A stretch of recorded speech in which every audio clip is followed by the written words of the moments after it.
Greetings of peace, everyone.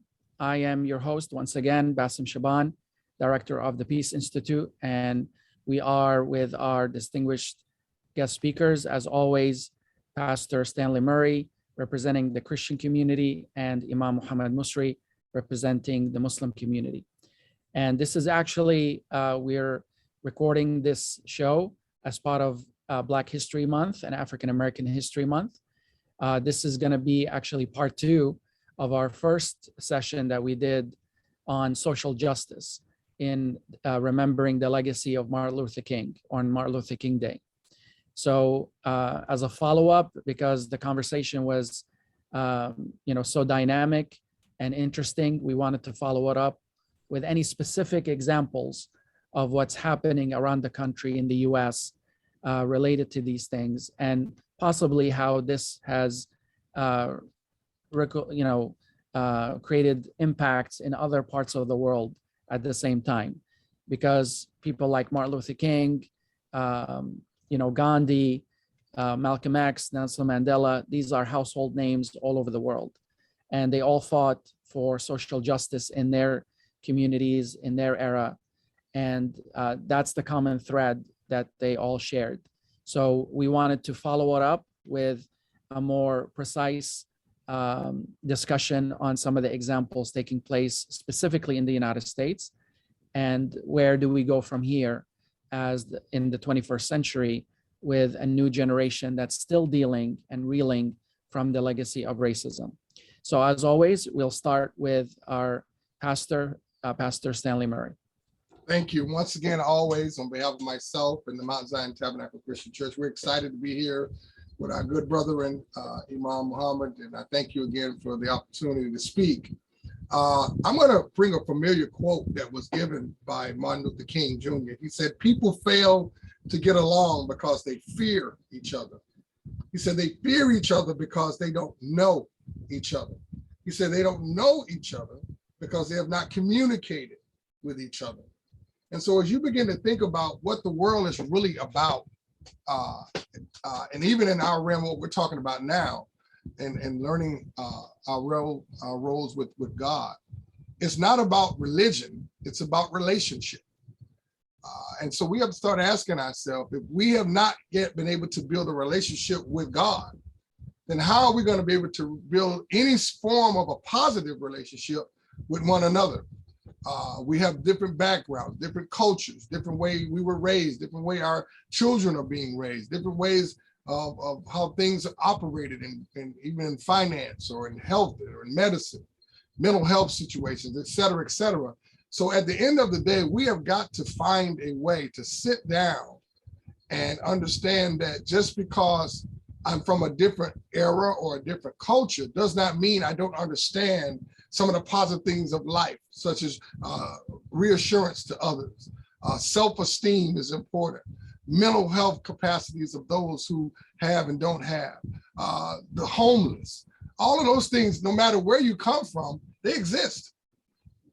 And to not see these things as being important to keeping our world spinning the way it's supposed to spin, which is in spirit and in truth, is dire straits that we're standing in. So I want to ask all of us as who listen to the rest of our commentating today, ask yourself, am I a good communicator? That means, do I listen as well as I talk? A lot of people are good talkers, but not good listeners. And so therefore, if you only have one half of that, you cannot say that you are a good communicator. That's not possible. So in communication, we want to make sure that now that we're putting ourselves in retrospect, that we're listening, understanding, and giving proper feedback so that we can all move forward in the history of what's going on. As you can tell, the social justice system, some say it's broken, some say it doesn't even exist. Some people say it's one-sided no matter what, however it's viewed. But one thing is apparent, it needs to be looked at in all retrospects of life.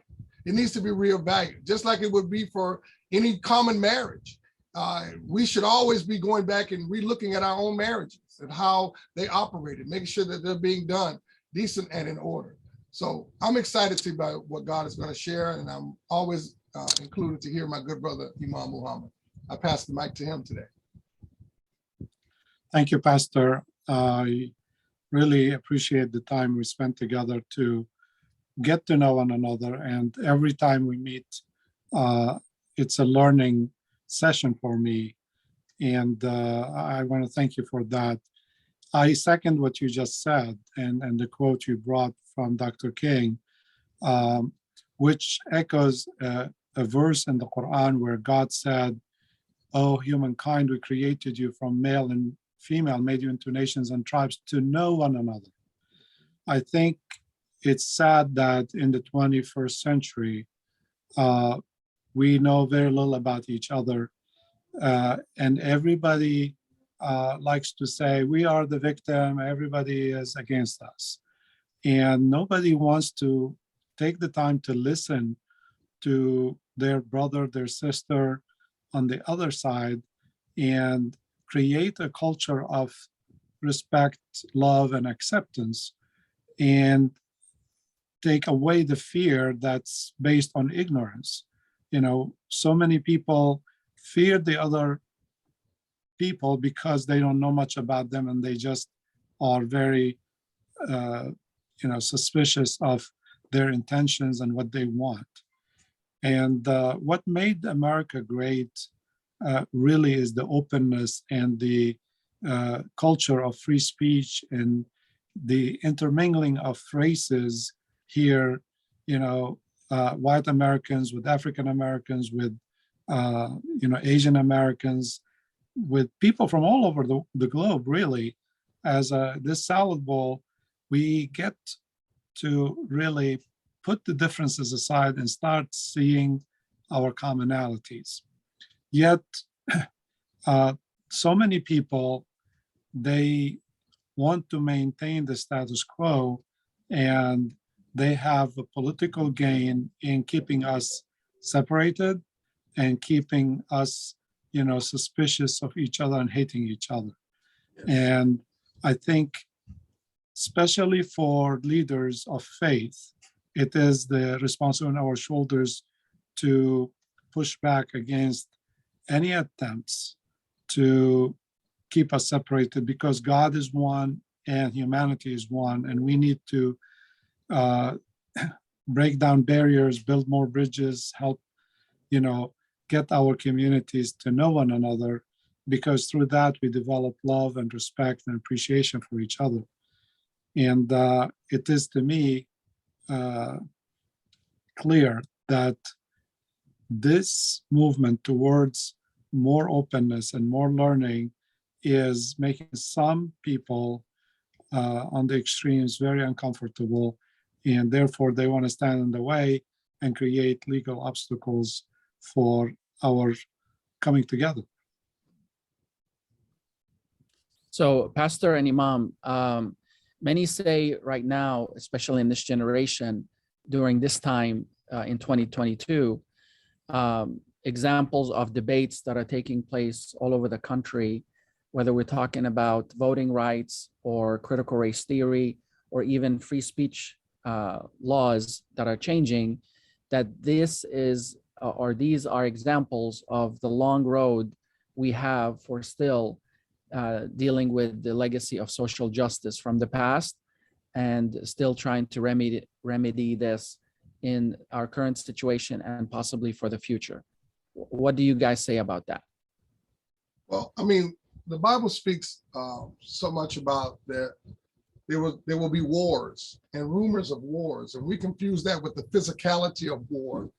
But there is the war on the mind that is frequently coming across the nation. You can see it within news media, social media, whatever you're watching, somebody is pitted against somebody else. And it's so regular and so random, who's against who, that it's just commonplace now. And so what you're finding out is the actual sitting down and trying to understand one person's view while you still have maybe a different view that could be, that if coming together could possibly make it better. They're refusing to do that. Nobody wants to come together. Nobody wants to sit down and talk about it. Everybody's got their own little island, and they're just screaming from their side of the fence. And it goes to another person, and it goes to another and it goes to another section. And so before you know it, the Bible tells us, he said, but these are just birthing pains, meaning that these are just the growth of what our world is going through. The danger of it all is anytime a baby is about to be born, the critical care is very important. The environment that the baby has to be born into, meaning the environment that whatever God wants to be birthed out, we help set that environment. We help make those things easier or harder. We make it whether the baby's brought out and taken straight to the mother, or is the baby sent to an incubator because it needs more time for it to manifest. And so we have to be very, very careful about how we are so quick to judge the actions of what's being done rather than the answers that we really truly are seeking. So my prayer is that we begin to acknowledge that there are differences in the world that will always be with us, that are not going to go away tomorrow. They won't go away in 5 years, 10 years, or 50 or 100 years. They will always exist. However, that does not mean it has to have power over us. We are made in the image of God, so says the Bible, to have dominion. So that means we've been given a status of attention that when we walk into the room, people will automatically see just how important we are. And so we have to maintain that by one, having a clear mind to understand that things operate in the world, that what things we agree with and things we don't, but also having a set of goals and standards that allow us to say, well, here is my view, and here's why I view it. A lot of times people have a comment without a commitment. They speak about something, they speak about an action, they speak about something they don't agree with, but they really don't have an accountability, a responsibility, or reliability into that particular thing they're talking about, simply because they're not in availability. See, if you're not available to take on the things that you believe need to be voiced about, then why are you voicing about it? If you're not ready to be brought in and questioned and asked and groomed and inquired about the things that you have a situation about, why do you bring it up? You know, we have to make sure that we understand that we are vessels used by God to help be seen and heard, that love, hope, these things exist for a reason. We shouldn't throw them to the side simply because we don't want to like a certain situation or like a certain group of people. We must continue to have those attributes. Peace. We must come with a mind of peace, not a mind of war, because it's easier to change from a mind of peace and understanding where you are, that if war was to come up your way, you would understand how to try to hold on to the peace you have. But it is hard from a war-minded person to see peace. And a lot of people believe that there's peace in war. And so we must continue to look forward to God using us to come together, be strong about the things that we believe are holy. And I think that's really what we're boiling down to, what we're talking about. When we're talking about justice, when we're talking about social justice, when we're talking about CRT, when we're talking about any of the things that we see are battled over and over and over and over again, what we're missing is we're just talking about finding a peaceful way to exist in this world. And though we may not always look the same, we definitely all bleed the same. We all bleed red blood, unless we're from an alien planet that we have not yet discovered and put it on in social media yet. But for those of us who know we all are kind of born the same way, we kind of all really live the same way. We all want a house with a roof, you know, we all want a house with walls, we all want a floor, you know, but think about all these, you know, and it's amazing. When you think about all these countries, we call them third world, if you will, that don't have some of the simple luxuries that we have here in America.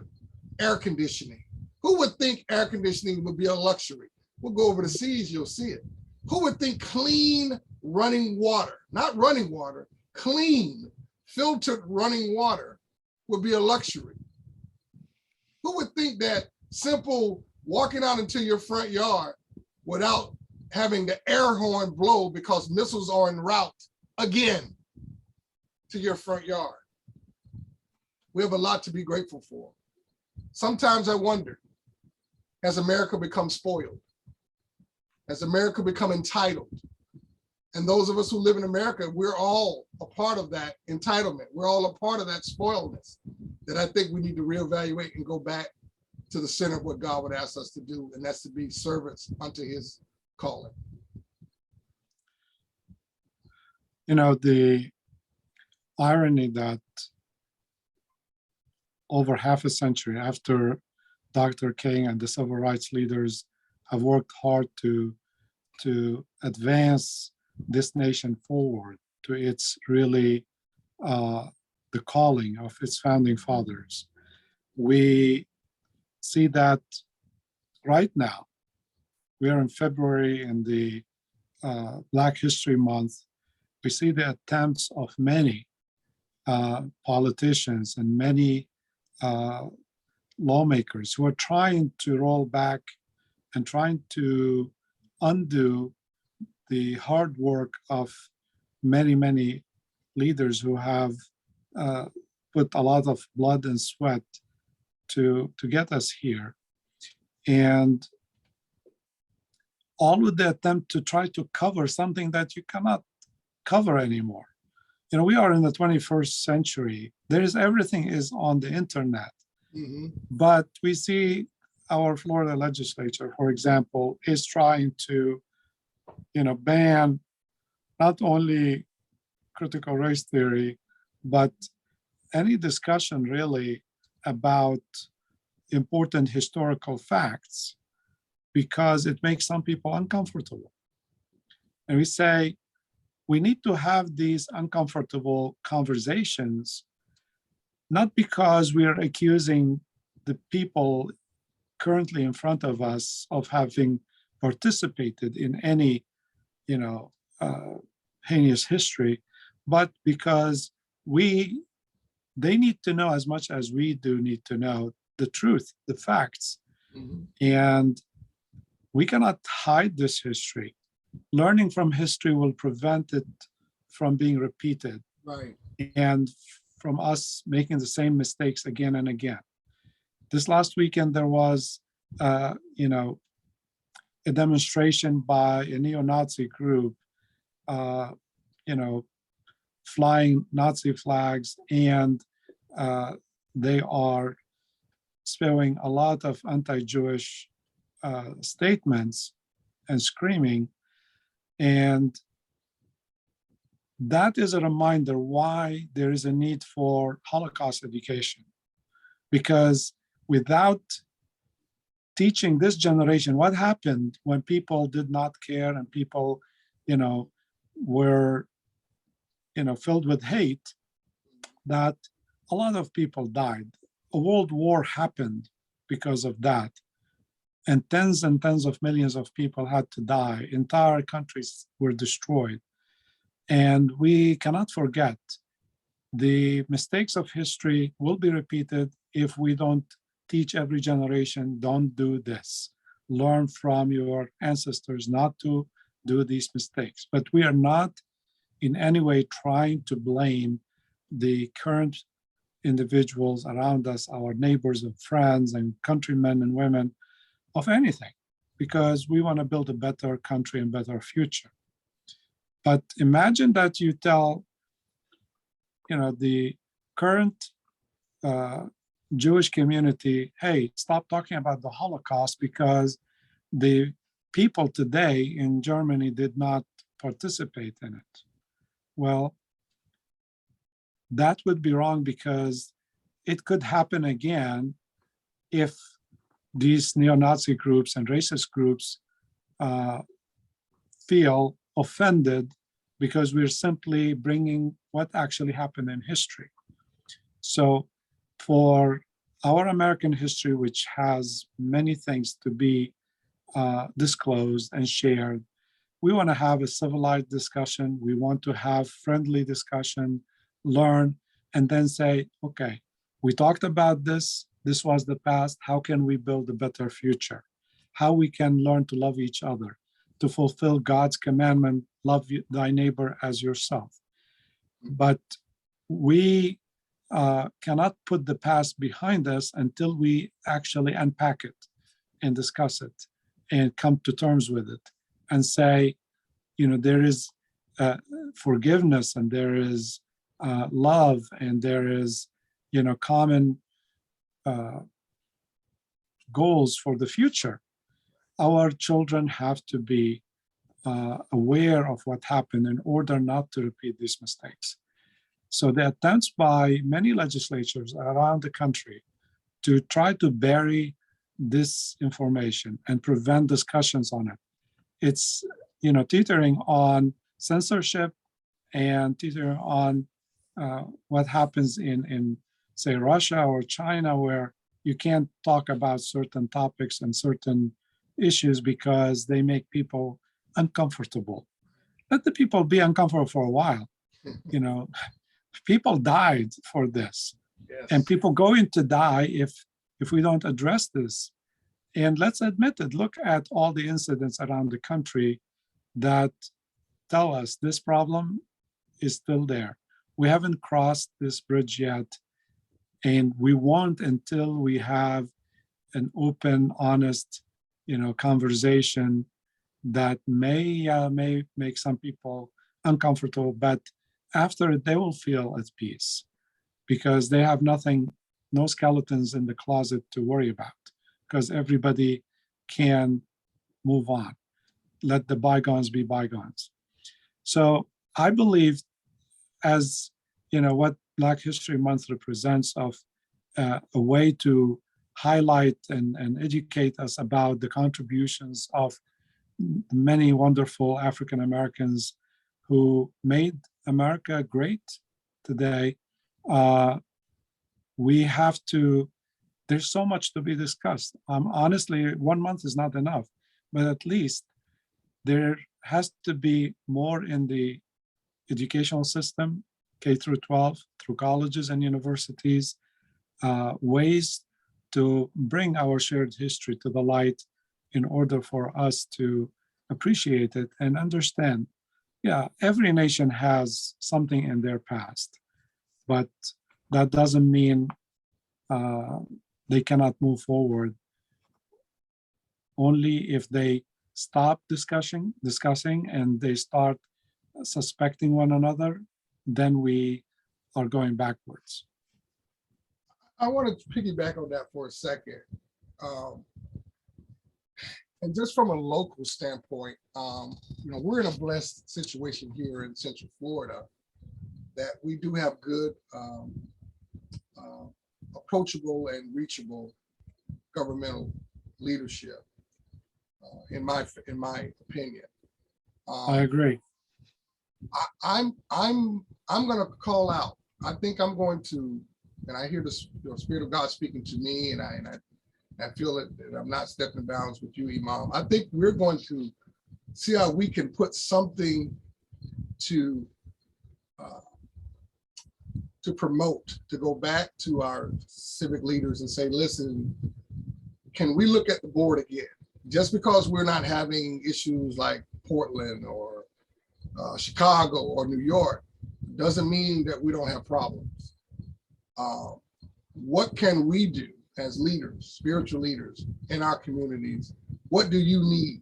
What kind of forum we might be able to sit down and discuss with these leaders and just see? I mean, maybe there's something that is being overlooked. Maybe there's something that's being missed, not intentionally, but I just felt the Spirit of God say that we need to go back. As you saw many times, especially in the Bible, where there were many meetings with those who were in charge, meeting with the kings and the pharaohs. And though they may or may not even have the same beliefs, they gave you audience. And so I think we need to beseech an audience. I agree. I think we have a great opportunity, with our mayors and our, leadership in Central Florida, to create a model community for the nation to emulate. There is more work to be done, but I think over the many years I've been here and lived here, I have seen their hard work to make this a beloved community. And people literally moved from other states and other cities to Central Florida because of this, Yes. because they feel it. And we want to protect it, and we want to grow it and make sure that people don't just hear speeches from us, but they see a model that they say, how did you do this? How did you come together? Through my work on the Valencia Peace and Justice Institute as an advisory board member, we have seen the work that they did with the, between the community and the police in the program called Orlando Speak. And they brought, the community together, had these honest conversations like a family coming together and opening their hearts to each other and speaking frankly to one another. In the beginning of each of those sessions, there was tension. There was,